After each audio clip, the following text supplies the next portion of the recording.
किसी शहर के रेलवे स्टेशन पर एक भिखारी रहता था। वो वहां आने जाने वाली रेलगाड़ियों में बैठे यात्रियों से भीख मांगकर अपना पेट भरता था। एक दिन जब वह भीख मांग रहा था तो सूट बूट पहने एक लंबा सा व्यक्ति उसे दिखा। उसने सोचा कि यह व्यक्ति बहुत अमीर लगता है, इससे भीख मांगने पर यह मुझे जरूर अच्छे पैसे देगा। वह उस लंबे व्यक्ति से भीख मांगने लगा। भिखारी को देखकर उस लंबे व्यक्ति ने कहा, तुम हमेशा मांगते ही रहते हो, क्या कभी किसी को कुछ देते भी हो? भिखारी बोला, साहब मैं तो भिखारी हूं, हमेशा लोगों से मांगता ही रहता हूं, मेरी इतनी औकात कहां कि किसी को कुछ दे सकूं। लंबा व्यक्ति बोला, जब किसी को कुछ दे नहीं सकते तो तुम्हें मांगने का भी कोई हक नहीं है। मैं एक व्यापारी हूं और लेन देन में ही विश्वास करता हूं। अगर तुम्हारे पास मुझे कुछ देने को हो तभी मैं तुम्हें बदले में कुछ दे सकता हूं। इतना कहने के बाद वह लंबा आदमी ट्रेन में बैठकर चला गया। इधर भिखारी उसकी कही गई बात के बारे में सोचने लगा। उस लंबे व्यक्ति के द्वारा कही गई बात उस भिखारी के दिल में उतर गई। वह सोचने लगा कि शायद मुझे भीख में अधिक पैसा इसीलिए नहीं मिलता क्योंकि मैं उसके बदले में किसी को कुछ दे नहीं पाता हूँ। लेकिन मैं तो भिखारी हूँ, किसी को कुछ देने लायक भी नहीं हूँ। लेकिन कब तक मैं लोगों को बिना कुछ दिए केवल मांगता ही रहूंगा। बहुत सोचने के बाद उस भिखारी ने निर्णय किया कि जो भी व्यक्ति उसे भीख देगा उसके बदले में वह भी उस व्यक्ति को कुछ जरूर देगा। लेकिन अब उसके दिमाग में यह प्रश्न चल रहा था कि वह खुद भिखारी है तो भीख के बदले में वह दूसरों को क्या दे सकता है। इस बात को सोचते हुए 2 दिन हो गए, लेकिन उसे अपने प्रश्न का कोई उत्तर नहीं मिला था। तीसरे दिन जब वह स्टेशन के पास बैठा हुआ था तभी उसकी नजर कुछ फूलों पर पड़ी जो स्टेशन के आसपास के पौधों पर खिल रहे थे। उसने सोचा, क्यों ना मैं लोगों को भीख के बदले कुछ फूल दे दिया करूं। उसको अपना यह विचार अच्छा लगा और उसने वहां से कुछ फूल तोड़ लिए। अब वह ट्रेन में भीख मांगने पहुंचा। अब जब भी कोई उसे भीख देता तो उसके बदले में वह भीख देने वाले को कुछ फूल दे देता। उन फूलों को लोग खुश होकर अपने पास रख लेते थे। अब भिखारी रोज फूल तोड़ता और भीख के बदले में उन फूलों को लोगों में बांट देता था। कुछ ही दिनों में उसने महसूस किया कि अब उसे बहुत अधिक लोग भीख देने लगे हैं। वह स्टेशन के पास के सभी फूलों को तोड़ लाता था। जब तक उसके पास फूल रहते थे तब तक उसे बहुत से लोग भीख देते थे, लेकिन जब फूल बांटते बांटते खत्म हो जाते तो उसे भीख भी नहीं मिलती थी। अब रोज ऐसा ही चलता रहा। एक दिन जब वह भीख मांग रहा था तो उसने देखा कि वही लंबा व्यक्ति ट्रेन में बैठा है जिसकी वजह से उसे भीख के बदले फूल देने की प्रेरणा मिली थी। वह तुरंत उस व्यक्ति के पास पहुंच गया और भीख मांगते हुए बोला, आज मेरे पास आपको देने के लिए कुछ फूल हैं। आप मुझे भीख दीजिए तो बदले में मैं आपको कुछ फूल दूंगा। उस लंबे व्यक्ति ने उसे भीख के रूप में कुछ पैसे दे दिए और भिखारी ने कुछ फूल उसे दे दिए। उस लंबे व्यक्ति को यह बात बहुत पसंद आई। वह बोला, वाह क्या बात है, आज तुम भी मेरी तरह एक व्यापारी बन गए हो। इतना कहकर फूल लेकर वह लंबा व्यक्ति अपने स्टेशन पर उतर गया। लेकिन उस लंबे व्यक्ति द्वारा कही गई बात एक बार फिर से उस भिखारी के दिल में उतर गई।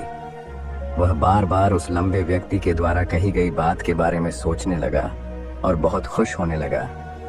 उसकी आंखें अब चमकने लगीं। उसे लगने लगा कि अब उसके हाथ सफलता की वह चाबी लग गई है जिसके द्वारा वह अपने जीवन को बदल सकता है। वह तुरंत ट्रेन से नीचे उतरा और उत्साहित होकर बहुत तेज आवाज में ऊपर आसमान की तरफ देखकर बोला, मैं भिखारी नहीं हूँ, मैं तो एक व्यापारी हूँ, मैं भी अमीर बन सकता हूँ। लोगों ने उसे देखा तो सोचा कि शायद यह भिखारी पागल हो गया है और अगले दिन से वह भिखारी उस स्टेशन पर फिर कभी नहीं दिखा। लेकिन 6 महीने बाद इसी स्टेशन पर 2 व्यक्ति सूट बूट पहने हुए यात्रा कर रहे थे। दोनों ने एक दूसरे को देखा तो उनमें से एक ने दूसरे से हाथ मिलाया और कहा, क्या आपने मुझे पहचाना? दूसरा व्यक्ति बोला, नहीं, क्योंकि मेरे हिसाब से हम लोग पहली बार मिल रहे हैं। पहला व्यक्ति बोला, नहीं, आप याद कीजिए, हम पहली बार नहीं बल्कि तीसरी बार मिल रहे हैं। दूसरा व्यक्ति बोला, मुझे याद नहीं, वैसे हम पहले 2 बार कब मिले थे?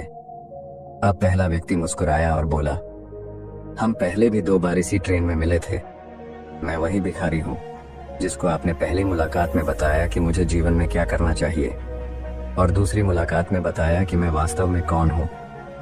दूसरा व्यक्ति मुस्कुराया और अचंभित होते हुए बोला, ओह, याद आया, तुम वही भिखारी हो जिसे मैंने एक बार भीख देने से मना कर दिया था और दूसरी बार मैंने तुमसे कुछ फूल खरीदे थे। लेकिन आज तुम ये सूट बूट में कहाँ जा रहे हो और आजकल क्या कर रहे हो? तब पहला व्यक्ति बोला, हाँ, मैं वही भिखारी हूँ, लेकिन आज मैं फूलों का एक बहुत बड़ा व्यापारी हूँ और इसी व्यापार के काम से ही दूसरे शहर जा रहा हूँ। कुछ देर रुकने के बाद वह फिर बोला, आपने मुझे पहली मुलाकात में प्रकृति का वह नियम बताया था जिसके अनुसार हमें तभी कुछ मिलता है जब हम कुछ देते हैं। लेन देन का यह नियम वास्तव में काम करता है। मैंने यह बहुत अच्छी तरह महसूस किया है, लेकिन मैं खुद को हमेशा भिखारी ही समझता रहा। इससे ऊपर उठकर मैंने कभी सोचा ही नहीं। और जब आपसे मेरी दूसरी मुलाकात हुई तब आपने मुझे बताया कि मैं एक व्यापारी बन चुका हूँ। अब मैं समझ चुका था कि मैं वास्तव में एक भिखारी नहीं बल्कि व्यापारी बन चुका हूँ। मैंने समझ लिया था कि लोग मुझे इतनी भीख क्यों दे रहे हैं, क्योंकि वह मुझे भीख नहीं दे रहे थे बल्कि उन फूलों का मूल्य चुका रहे थे। सभी लोग मेरे फूल खरीद रहे थे क्योंकि इससे सस्ते फूल उन्हें कहाँ मिलते। मैं लोगों की नजरों में एक छोटा व्यापारी था, लेकिन मैं अपनी नजरों में एक भिखारी ही था। आपके बताने पर मुझे समझ आ गया कि मैं एक छोटा व्यापारी हूँ। मैंने ट्रेन में फूल बांटने से जो पैसे इकट्ठे किए थे उनसे बहुत से फूल खरीदे और फूलों का व्यापारी बन गया। यहाँ के लोगों को फूल बहुत पसंद है और उनकी इसी पसंद ने मुझे आज फूलों का एक बहुत बड़ा व्यापारी बना दिया। दोनों व्यापारी अब खुश थे और स्टेशन आने पर साथ उतरे और अपने अपने व्यापार की बात करते हुए आगे बढ़ गए। दोस्तों, इस कहानी से हमें बहुत कुछ सीखने को मिलता है। कहानी में लंबा व्यापारी गिव एंड टेक के नियम को बहुत अच्छी तरह जानता था। दुनिया के सभी बड़े व्यापारी इसी जीवन के नियम का उपयोग करके सफल हुए हैं। इस फॉर्मूले को उसने भिखारी को भी बताया। भिखारी ने इस प्राकृतिक नियम को अपना लिया और इसका असर उसके जीवन में साफ दिखाई देने लगा। उसने अपनी सोच बदली और उसकी जिंदगी बदल गई। यह कहानी हमें बताती है कि हम यदि अपनी सोच बदल लें तो कुछ भी हासिल किया जा सकता है। यदि हम खुद को छोटा समझते रहेंगे तो हम हमेशा छोटे ही बने रहेंगे। बड़ा बनने के लिए हमें अपनी सोच को बदलना होगा और खुद के बारे में बड़ा सोचना होगा। कहानी का सार यह है कि सफलता आपकी सोच में छुपी होती है।